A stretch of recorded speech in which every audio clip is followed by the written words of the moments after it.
Students, पिछली videos में हम गैस लॉज की 4 गैस लॉज की बात कर चुके हैं। Boyle's law, Charles law, Gay Lussac's law जिसे हम एमेंटन्स लॉ भी कहते हैं और एवोगैड्रोस लॉ।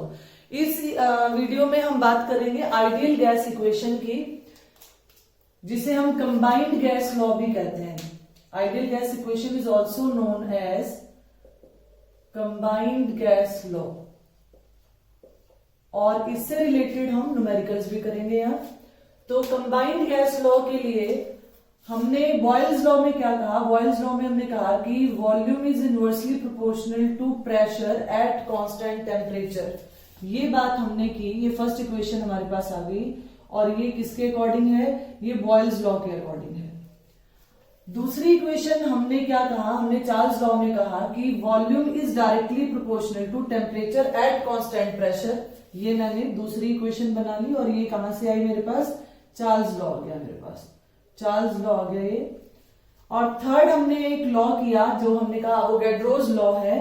तो एवोगैड्रोस लॉ में हमने कहा कि V is directly proportional to N, यानी equal volume of all gases they will contain equal number of molecule. ये मेरे पास थर्ड इक्वेशन आ गई, और ये कहां से आई मेरे पास? एवोगैड्रोस लॉ से आई। तो अगर मैं कंबाइन कर देती हूं इन तीनों इक्वेशंस को by combining these 3 equations 1, 2 and 3, तो मेरे पास क्या आ जाएगा? इधर वॉल्यूम है, तो यानी volume is directly proportional to, यहां पे क्या आ गया मेरे पास? N T आ गया अपॉन P आ गया। अब इसका मतलब ये P मैं इधर ले जा सकती हूँ, तो मेरे पास आ गया PV, और यहां आ गया NT, और प्रोपोर्शनलिटी का कांस्टेंट अगर मैं यहां से हटाती हूं तो मेरे पास क्या आ जाएगा? PV is equal to nRT। अब ये जो nRT है, ये nRT, यहां पर P इज प्रेशर, अगर मैं यहां मेंशन कर दूं तो P क्या है? सभी को पता है कि P क्या है? प्रेशर है। V क्या है? वॉल्यूम है। N जो लिया है हमने, ये क्या है? नंबर ऑफ मोल्स है, ठीक है। और T इज टेम्परेचर, यहां जो हमने T लिया है वो टेम्परेचर है। R हमारे लिए नया है, यहाँ R क्या है? गैस कांस्टेंट है। R जो है वो गैस कांस्टेंट है। तो मेरे पास इक्वेशन क्या बनी है? PV is equal to nRT, ये मेरे पास आ गया। अब इस R की जो वैल्यू है गैस कांस्टेंट की, ये हमारे पास गैस कांस्टेंट है, और इस R की वैल्यू जो है वो प्रेशर के यूनिट और वॉल्यूम की यूनिट पे डिपेंड करेगी कि मुझे R की वैल्यू न्यूमेरिकल में कितनी यूज करनी है। तो मैं यहाँ पे मैंने एक छोटा सा टेबल ऑलरेडी बना रखा है, मैं वैल्यूज आपको बता देती हूँ कि जब मेरे पास, अगर मेरे पास प्रेशर जो है वो एटमॉस्फेयर में गिवन हो, और ये वॉल्यूम लीटर में या डेसीमीटर क्यूब, जो दोनों एक ही बात है, ये गिवन हो, तो मेरे पास R की वैल्यू 0.0821 लेनी है मुझे, और ये क्या आ जाएगा मेरे पास? लीटर एटमॉस्फेयर पर केल्विन पर मोल, ये आ जाएगा। क्यों? क्योंकि अगर मैं R को यहां से निकालना चाहूं तो क्या आएगा मेरे पास? R अगर मैं निकालूं तो मेरे पास आ गया PV upon NT, PV upon NT। अब PV अपॉन NT का मतलब प्रेशर का यूनिट आ गया मेरे पास, ये एटमॉस्फेयर आ गया, ये आ गया मेरा वॉल्यूम का यूनिट लीटर आ गया, और अपॉन में गया है N यानी पर मोल, मोल के साथ मैंने -1 लगा दिया, और T इज टेम्परेचर, टेम्परेचर मैंने केल्विन में दिया। अब अगर हमारे पास प्रेशर जो है वो दे रखा है डाइन्स में, प्रेशर हमारे पास है डाइन पर सेंटीमीटर स्क्वायर, और वॉल्यूम जो है सेंटीमीटर क्यूब में दे रखा हो, तो हमारे पास R की वैल्यू जो आती है वो जो यूज करते हैं न्यूमेरिकल में 8.314 अर्ग पर मोल पर केल्विन। हम क्या यूज करेंगे वहां पर? R की वैल्यू 8.314 अर्ग पर मोल पर केल्विन, और इसी के साथ ही ये वैल्यू जो है 1.987 कैलोरी पर मोल पर केल्विन, ये भी इस्तेमाल की जाती है अगर कैलोरी में बात की जाए तो। अब अगर यूनिट जो है, प्रेशर का जो यूनिट है वो न्यूटन मीटर स्क्वायर या पास्कल में गिवन हो, और यहां पर जो वॉल्यूम है मीटर क्यूब में हमें गिवन हो, तो हम क्या यूज करते हैं? हम ये यूज करते हैं 8.314 जूल पर केल्विन पर मोल। अगर प्रेशर बार में दे रखा हो और वॉल्यूम वही डेसीमीटर क्यूब या लीटर में दे रखा हो, तो ये वैल्यू हमारे पास क्या आ जाएगी? 0.083 बार डेसीलीटर क्यूब पर केल्विन पर मोल। तो यहां जो है ये पर मोल है, यहां पर -1 है। यहां हमें ये ध्यान रखना पड़ता है न्यूमेरिकल्स में कि R की वैल्यू मुझे 0.0821 लेनी है, 8.314 लेनी है या 0.8083 लेनी है। ये कैसे डिसाइड होगा कि हमारे पास जो प्रेशर और वॉल्यूम के यूनिट्स है वो हमें क्या गिवन है। तो इसलिए मैंने आपको कुछ वैल्यूज यहां पर मेंशन कर दिए, इन वैल्यूज को हम अपने न्यूमेरिकल्स में इस्तेमाल करेंगे। तो एक तो हमारे पास आ गया relation PV is equal to nRT, और क्योंकि हमने ये इक्वेशन जो है कंबाइंड किया है 3 लॉज को और तब जाके ये इक्वेशन बनी है, इसीलिए इसे हम क्या बोलते हैं, इसे हम कंबाइंड गैस लॉ बोलते हैं। और the gases which follow this equation, जो गैसेस इस इक्वेशन को फॉलो करते हैं उन्हें आइडियल गैस कहा जाता है। The gas which follow this equation, और वो इक्वेशन क्या है, PV is equal to nRT, इन्हें हम क्या कहते हैं, इज कॉल्ड आइडियल गैस। इन्हें हम क्या बोलेंगे, आइडियल गैस। अब हमारे पास है PV is equal to nRT।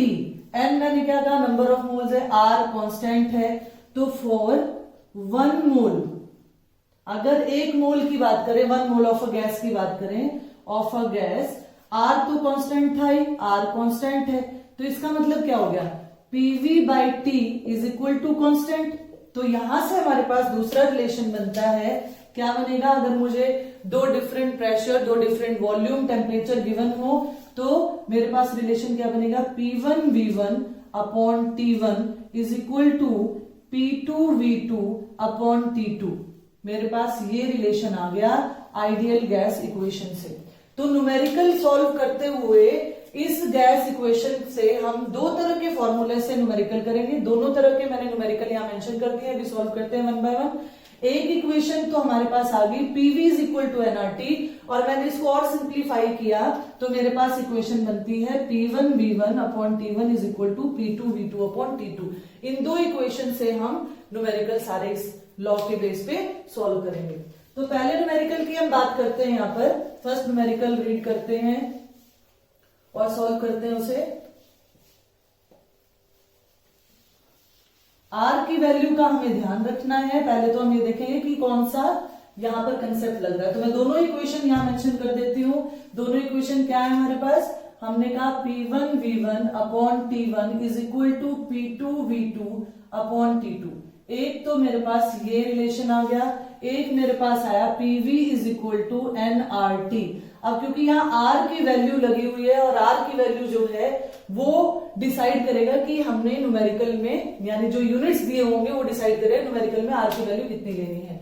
N यहाँ नंबर ऑफ मोल है, और नंबर ऑफ मोल्स निकालने का तरीका आप सभी को पता है, नहीं पता है तो मैं एक सिंपल सा मेथड, नंबर ऑफ मोल्स क्या होता है, given mass upon molecular mass, given mass upon molecular mass. तो यहां पर पहला न्यूमेरिकल हम पढ़ते हैं। पहले न्यूमेरिकल में क्या कह रहा है, 25 डिग्री सेल्सियस। बात फिर वही आती है कि इन न्यूमेरिकल को सॉल्व करने के लिए हम पहले केल्विन में कन्वर्ट करेंगे टेम्परेचर को। तो ये मेरे पास आ गया, ये मेरे पास आ गया टेम्परेचर, ये मान लीजिए कि T1 है। ये मेरे पास आ गया प्रेशर, तो ये मेरे पास आ गया P1। A gas occupies 600 ml of volume, तो इसका मतलब ये मेरे पास क्या आ गया, V1। तीनों चीजें गिवन है। बाकी जो हमने लॉज किए थे, बॉयल्स लॉ, चार्ल्स लॉ, उसमें क्या था, किसी एक को कांस्टेंट कर दिया जाता था, 2 वैल्यूज गिवन थी, तीसरी निकालनी थी। What will be its pressure, यानी मुझे P2 निकालना है, और at a height where temperature is 10 degree Celsius, ये मेरे पास आ गया T2, और ये मेरे पास आ गया V2 640 ml। तो मुझे क्या निकालना है, मुझे P2 निकालना है। इसका मतलब रिलेशन क्या लगेगा, P1V1 अपॉन T1। तो यहां पे मैं मेंशन कर रही हूं, P1 मेरे पास गिवन है 760 mmHg, T1 मेरे पास गिवन है 25 डिग्री सेल्सियस। तो 25 डिग्री 273 में 25 हम प्लस करेंगे तो मेरे पास कितना आ जाएगा, 298 केल्विन। और उसके बाद मेरे पास V1 जो है वो 600 ml गिवन है। अब P2, T2, V2 यहां देखें तो P2 तो मुझे निकालना है, ये मुझे कैलकुलेट करना है। T2 मुझे दे रखा है 10 डिग्री सेल्सियस, तो 10 डिग्री का मतलब क्या हुआ 273 में 10 प्लस करेंगे तो कितना आ गया 283 केल्विन। और V2 कितना आ गया हमारे पास, V2 दे रखा है 640 ml। अब आप इसको इक्वेशन लगाओगे P1 V1 upon T1 is equal to P2 V2 upon T2। तो P1 कितना है 760, V1 कितना है 600 और T1 जो है ये मेरे पास आ गया 298 इज इक्वल टू P2 मुझे निकालना है तो मैंने इसको P2 ही रखा है। और साथ में मेरे पास V2 कितना है 640 ml और T2 जो है 283 केल्विन आ गया। तो P2 को मैं इधर ही रखूं तो मेरे पास आ गया 760 इंटू 600 इंटू 283 अपॉन 298 और ये कहाँ आ जाएगा 640 इधर आ जाएगा। इसको जब आप कैलकुलेट करोगे तो आपके पास कितना आ जाएगा 676.6 mm, क्योंकि प्रेशर निकाल रहे थे ना। तो प्रेशर यानी P2 जो है वो हमारे पास कितना आ जाएगा, P2 की वैल्यू आ गई 676.6 mmHg।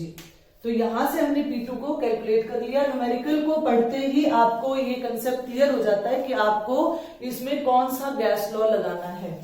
तो सेकेंड न्यूमेरिकल हम रीड कर रहे हैं, इसकी बात करते हैं। सेकेंड न्यूमेरिकल में क्या है, पहले न्यूमेरिकल को पढ़ते हैं फिर देखेंगे कि इनमें से कौन सा फॉर्मूला लगेगा।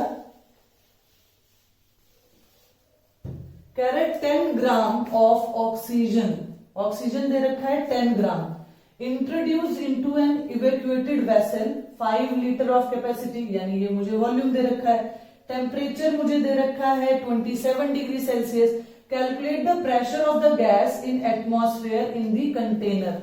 मुझे क्या निकालना है, मुझे प्रेशर निकालना है। अब इसमें different temperature, different pressure, different volumes तो गिवन है नहीं। इसका मतलब क्या है कि मेरे पास रिलेशन क्या लगेगा, PV is equal to nRT। तो मुझे क्या क्या गिवन है, मुझे गिवन है वॉल्यूम गिवन है 5 लीटर, मुझे टेम्परेचर गिवन है 27 डिग्री सेल्सियस 273। जब इसमें हम प्लस करेंगे तो मेरे पास कितना आ जाएगा, ये 27 यहां हमने ऐड किया तो मेरे पास आ गया 300 केल्विन। 300 केल्विन टेम्परेचर आ गया। देखो मुझे V भी गिवन है, मुझे T भी पता चल गया, R कांस्टेंट है जिनकी वैल्यूज हमने यहां मेंशन कर रखी है, यहां से ले लेंगे हम। और क्या रह गया, प्रेशर मुझे निकालना है। अब बारी आती है N कितना है, तो N मैंने बताया given mass upon molecular mass. अब ऑक्सीजन की बात की है, ऑक्सीजन का जो मॉलिक्यूलर मास है वो कितना होता है 32 ग्राम। तो इसका मतलब N की वैल्यू मेरे पास कितनी आ गई, गिवन मास है 10 ग्राम दे रखा है और मेरे पास मॉलिक्यूलर मास कितना आया 10/32 आ गया नंबर ऑफ मोल्स। अब मैं रिलेशन लगाऊंगी PV is equal to nRT। P मुझे निकालना है तो यहां से मैं P को इधर ही रखती हूं और मेरे पास आ गया nRT अपॉन V। N मेरे पास कितना है 10/32 इंटू R। अब R की वैल्यू क्या लेनी है, मेरे पास तो बहुत सारी वैल्यूज हैं, तो R की वैल्यू कौन डिसाइड करेगा, डिसाइड करेगा कि मेरे पास प्रेशर का क्या यूनिट है। तो प्रेशर का यूनिट क्या है, एटमॉस्फेयर। एटमॉस्फेयर है प्रेशर का यूनिट। और जो वॉल्यूम है, वॉल्यूम क्या है लीटर में, तो एटमॉस्फेयर लीटर। इसका मतलब मेरे पास R की वैल्यू मुझे क्या लेनी है 0.0821। ये मैंने ले लिया यहाँ R की वैल्यू। इसके बाद मुझे क्या लेना है, यहाँ लेना है मुझे टेम्परेचर। टेम्परेचर केल्विन में 300 आ गया अपॉन वॉल्यूम। वॉल्यूम कितना है 5 लीटर। क्लियर हुआ आपको, क्या किया हमने, नंबर ऑफ मोल्स लिखे, N की वैल्यू 10/32। या तो आप यहां पहले कैलकुलेट कर लो या फिर हमने यहां लिख दिया इसको।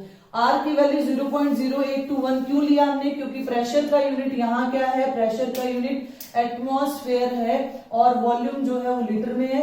तो हमें पता है कि अगर एटमॉस्फेयर में प्रेशर हो, वॉल्यूम अगर लीटर या डेसीमीटर क्यूब में गिवन हो, तो हमें R की वैल्यू 0.0821 लेनी है, तो वो हमने यहाँ पर ले लिया। केल्विन में टेम्परेचर कन्वर्ट कर चुके हैं, वो हमने यहां ले लिया, इधर ये लिख दिया। अब जब आप इसको कैलकुलेट करोगे तो ये मेरे पास कितना आ जाएगा 1.54 एटमॉस्फेयर। मेरे पास प्रेशर जो है वो आ गया। तो मैंने आपको आइडियल गैस इक्वेशन के दोनों रिलेशन बताए, एक तो ये जिससे हम न्यूमेरिकल करते हैं, एक ये। इस रिलेशन के बेस पे हमने ये एक न्यूमेरिकल ये सॉल्व कर दिया। और जो दूसरा रिलेशन है PV is equal to nRT, उसके बेस पे मेरे पास नंबर। अब इसमें और न्यूमेरिकल कैसे आ सकते हैं, हो सकता है आपको प्रेशर भी गिवन हो, वॉल्यूम भी गिवन हो, R तो कांस्टेंट है ही, वो हम देख लेंगे यूनिट्स के हिसाब से कितना लेना है, टेम्परेचर भी गिवन हो सकता है नंबर ऑफ मोल्स कैलकुलेट करने को कह दिया हो, नंबर ऑफ मोल्स भी गिवन हो, बाकी सारी टर्म्स गिवन हो, टेम्परेचर कैलकुलेट करने को कह सकते हैं, इनमें से कोई भी आइडेंटिटी कैलकुलेट करने को कह सकते हैं। तो इस पूरी वीडियो में हमने आइडियल गैस इक्वेशन, जिसे हम कंबाइंड गैस लॉ कहते हैं, उससे रिलेटेड न्यूमेरिकल्स करने की कोशिश की है। आई होप ये वीडियो आपको हेल्पफुल साबित होगी। Thank you, have a nice day.